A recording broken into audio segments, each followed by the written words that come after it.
Okay, alright. Update pa tayo sa Kimpogan of for today, guys.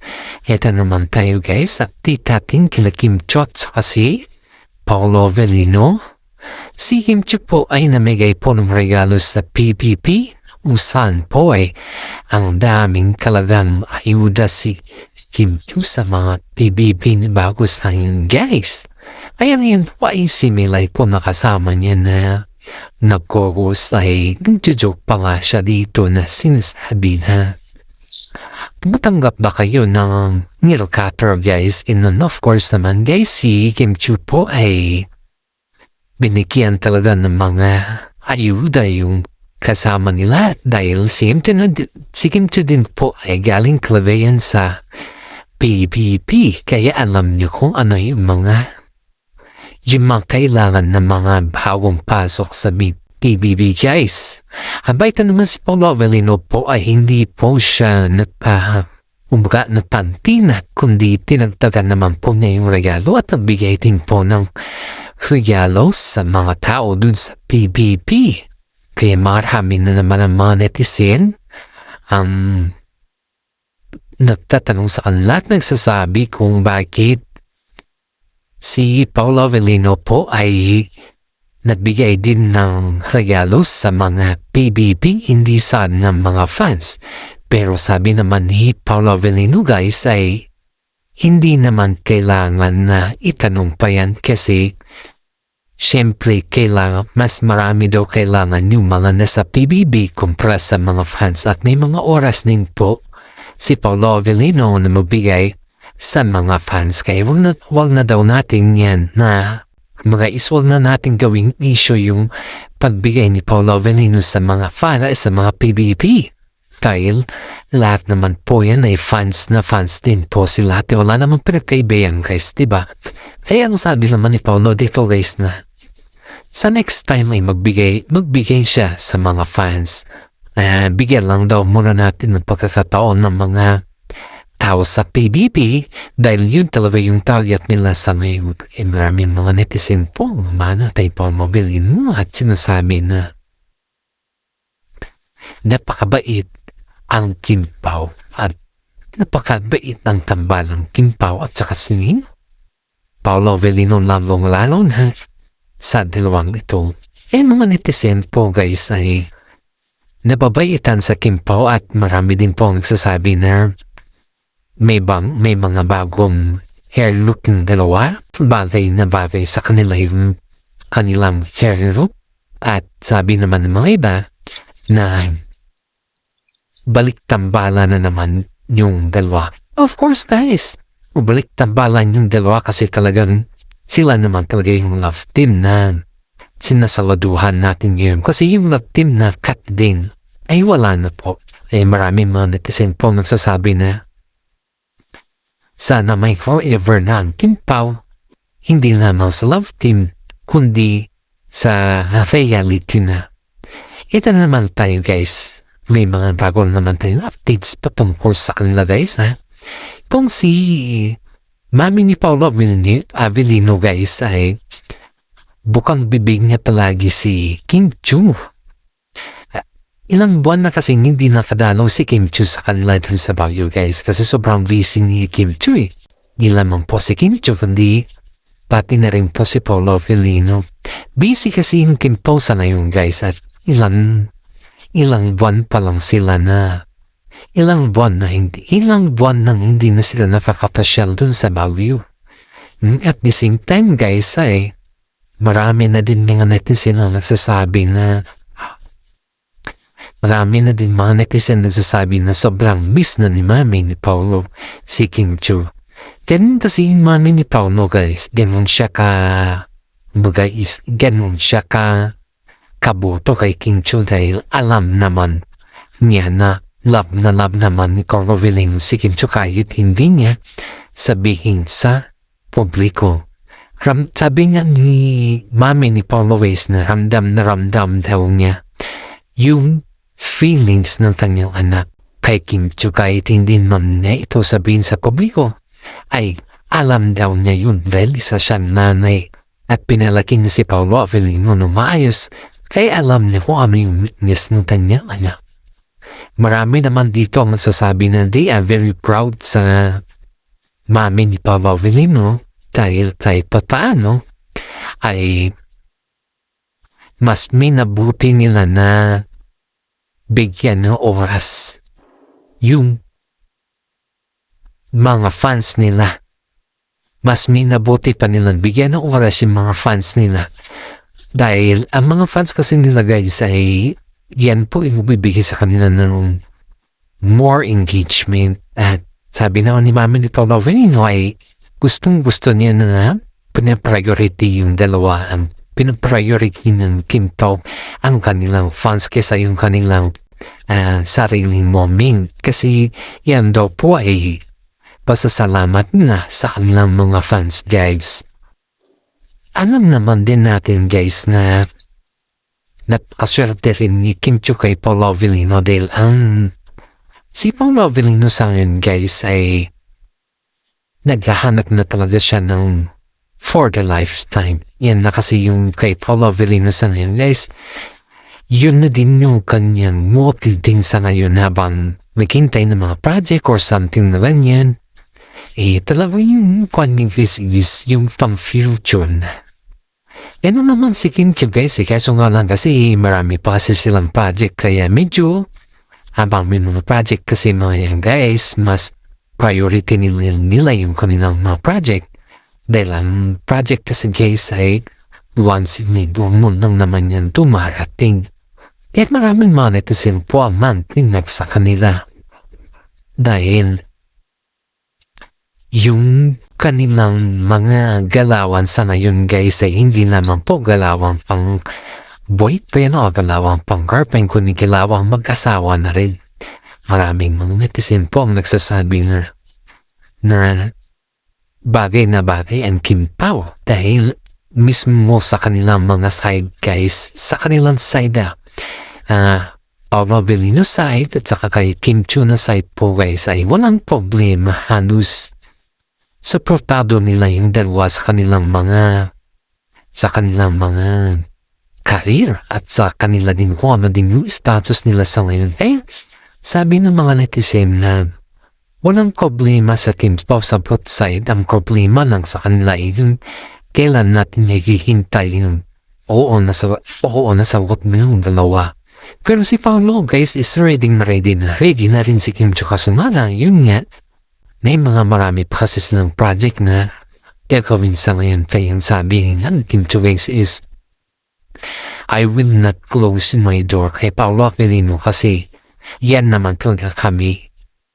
Yan naman talaga yung ending natin. Lahat naman tayo yan yung ending natin. Kaya sabi ko bilang isang content creator dito guys ay nasisiyahan na po sa binalita sa akin no, ating mga isang kaibigan na talagang willing si Kim Chiu na pumasok sa buhay ni Paolo Avellino. Pero hindi pa sa ngayon guys. Ready naman talaga sila. Pero hindi pa sa ngayon dahil gusto nilang kampanan ng project muna bago yung mga asawa. Kasi nga, yung hanap buhay nila yung isang artista, di ba? Kaya naiintindihan po natin yung mga gawin na bagay guys sa kanila. Yung mga netizen po ay may mga netizen po ang hindi nakakaintindi ano yung sitwasyon ng dalawa kasi may mga time po na tinanong si Kim Chiu about yan at binas si Kim Chiu. Pero sabi lang ni Kim Chiu na unbashing is just only an opinion. Sabi niya, hindi naman pinatulan ni Kim Chiu kasi alam naman ni Kim Chiu level ng kanyang sarili. Maraming nababas kay Kim Chiu dahil hindi daw bakit hanggang ngayon sa tagal na nilang love team. Wala pang aminan na nangyayari. Walang aminan talaga. Yung bang nandun pa lang sila sa parang sweet muna guys. Yung mga sweet yung pinapakita malabing yung sweet moment ba. Pero yung aminan wala pang ganun. Sabi nga ng iba, dahil lang ito ng Katniel na 5 taon bago nila inamin yung kanilang relasyon. Yan yung mga sabi ng mga bashers kaya naman nila niya. Ayaw naman nila mapulad ang Kim Pao sa kanil na kung ano nangyari kila Tatay Bernardo, si Catherine Bernardo at saka si Daniel Padilla guys, kasi alam naman din natin, di ba? Ito naman na si Mami Min po ay sabi naman niya na talaga na wala na sila at ganun ka rin nangyari sa yun. Pero as of now guys, ang mga fans po ay umarangkada yung kanilang pagkaidulo si Kim Pao sa ngayon. Lalong-lalo na at may mga bago silang movie at bagong looks. Kaya naenggan niyo yung mga Kim Pao pag nakikita nilang may mga bago sa mga fans guys. Naenggan niyo sila pag may mga bago sa Kim Pao. Dun po naenggan niyo yung mga fans sa lanong supportado talaga nila ang Kim Pao. Yung mga dalawan guys na hindi mo siya kapakalain na napipighani yung mga fans sa kanila. Kaya marami mga netizen pa masasabi na napakaswerte, napakabait at marami mga netizen na magmamahal sa Kim Pao dahil sa kanilang mga pag-uugali. Yan po yung gustuhan ng mga maraming mga netizen sa Kim Pao dahil mapagbigay po sila, mabait at higit sa lahat ay napaka-honest din nila sa isa't isa. Kaya sabi ng mga iba guys, sa mga loob din ng showbiz sabi nga nila kahit ibatuhin mo ng bato si Kim Chu. Hindi yan babato ng bato siya, kundi batuhin kanyan ng tinapay. Yan po yung sinasabi ng mga fans dito guys. Kaya nga po guys, is marami mga netizen po ang nagsasabi na sana may hantungan na yung dalawa sila Kim Chu at si Paolo Avellino. May bagong kayong payuda sa ngayon guys. Spotted pala po si Kim Chu at si Paolo Avellino dun sa lobby ng condo unit ni Kim Chu guys. Ayun kasi dito sa gwardiya guys na kung saan po naka-duty siya dun sa mismo sa condo ni Kim Chu. Dun sa mismo sa building nila Kim Chu ba? Kasi siyempre guys may mga gwardiya dyan at di naman natin maiwasan yan, di ba? Ang akala daw ni Paolo Avellino hindi siya kilala kasi she's wearing a mask. Di niya alam na kung ano man yung kanyang galawan. Kung ano man yung kanyang galawan ay makikita at makikita pa rin siya kahit nakatalikod siya, nakasaibu. Or kahit anumang klaseng side view meron si Paolo. Kasi kitang-kita mo naman guys na kahit natakpan man yung half na mukha ni Paolo dyan malalaman mo pa rin na siya si Paolo Avellino. And of course masaya naman ang gwardiya nung nakita si Paolo Avellino na spotted dun sa lobby ng apartment ni Kim Chu. Sinusundi siya, naghihintay daw siya. Ayon dito sa kanya guys ay naghihintay daw si Paolo Avellino sa lobby para pick-upin siya ni Kim Chu. Kasi sa kinumagahan ng guys, diba maisip sila na napakaaga. Yan yung bago nilang movie. Yun daw yung sabi ni Paolo Avellino dun sa watch na tinanaw ata siya ng gwardiya guys na bakit masyadong maaga si Paolo. Kung siguro yun guys, maaga daw si Paolo na naghintay kay Kim Chu madaling araw daw guys Ayon dito sa gwardyang ito na nakausap na si Paolo. Pero sabi daw ng gwardiya guys na hinihintay mo ba si Madam Sir? Sabi daw niya, oo kasi may bago kasi kami movie at kailangan namin na maaga so kailangan namin na patulog. Dahil it's very convenient kasi yung condo niya dito dun sa set na kusan kanina natatrabaho. Yan daw yung sabi ni Paolo Avellino dito sa Port Chavez. Kaya mga netizen po ay nung nalaman na magkasama na naman sila Paolo Avellino at saka si Kim Chu. Lumdag na naman sila sa tuwa at sa saya guys dahil sino pa naman ang hindi lumamdag sa tuwa at sa saya na magkasama na naman ang Kim Pao. Kim Pao forever naman ito besti, haba? Sobrang sweet ng Kim Pao forever. Kaya maraming mga netizen pang nagsasabi na Sana may forever na tawa sa kanilang dalawa dahil kapag wala, nasisira lang yung kanilang plano sa buhay.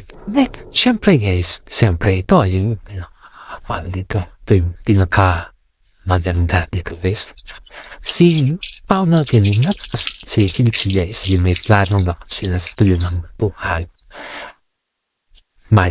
May sarili-sarili mata sila ng destination para kung saan kung ano man klaseng kanya may plano sila. Kasi simula pa nung tinatanong sila ng mga management ay ano yung trouble of saan ba or ano ba yung gusto nilang gagawin after yung kanilang movie or after sa lahat guys. Tinanong ko sila yan guys at ang sabi ng mga guys na sabi naman nila guys na after daw yung lahat sa kanila mag-forward na sila kumbaga is hindi na muna sila gawa ng mga bagong movie or isisettle na nila yung kanilang mga sarili. Dahil maraming mga netizen po ang natutuwa. Maraming mga netizen po ang natutuwa. At ito pa guys, may blind items po tayo sa ngayon. Isang actress hindi siya sikat. Kalalabas pa lang niya sa PBB guys. Isang actress to nainggit agad kay Kim Chiu. Dahil dun sa hindi natin alam guys kung inggit ba to or galit. Kasi gusto naman daw niya yung regalo pero ayaw daw niya kay Kim Chiu kasi masyado daw siyang sikat sa paningin niya. Ay hindi, sabi nga naman kasama nila sa loob ng PBB na hindi namin alam kung paano namin ito sabihin kasi hindi namin alam kung naiinggit siya or galit siya or saan siya humugot sa ganon na kanyang mga sinasabi. Si guys, gusto daw na yung regalo ni Kim Chiu pero ang tanong guys ayaw daw niya si Kim Chiu dahil hindi daw niya ituloy si Kim Chiu kasi masyado na daw siyang sikat. O sa tingin nyo guys, ano kaya yung mga katangian nito inggit na galit, diba? Yun yung pagkakala ko dito is naiinggit siya, nagalit siya sa mga ibang tao na hindi mo maintindihan.